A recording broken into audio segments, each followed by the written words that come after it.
So you need to learn to budget. Okay. Need to have some, like, if you're a dreamer, I'm a dreamer. You need to have somebody that's not a dreamer. You need a realist.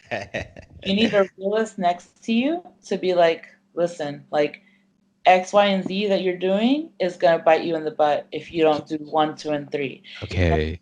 Because dreamers, like, we go off our heart. So that's why I made the studio. Like, I sold my car and like used the money from my car to like make the studio, and then I priced everything. But you know what happens if two people can't pay that month? Now, Right.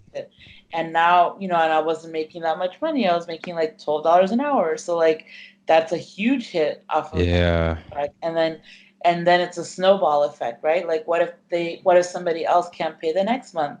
Now you keep going and going and going. And having like someone who's just a little bit more like, all right, I believe in you and what you're doing, but you need to be a little bit like on paper, we need to keep you like in track. And that's definitely not something that I had. So I learned the hard way a lot on a lot of Okay. but yeah, so like I'm still a dreamer, but I've definitely learned to be a lot more business oriented in certain Mm. things.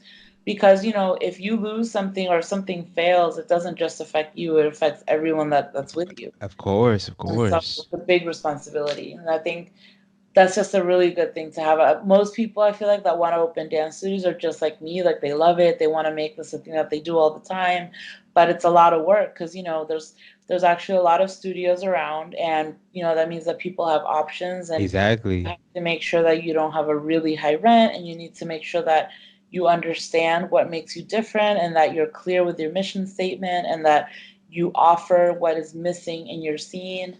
Otherwise, you're just adding like competition. Even if Hmm. you don't see it that way, like it ends up becoming this way. No, I definitely understand this. So yeah,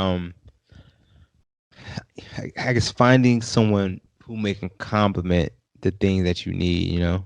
Yeah, and it could be like a friend, or maybe you can hire someone like Right, right, right. just someone that's whose sole job at that moment is just to keep you in like out of the red.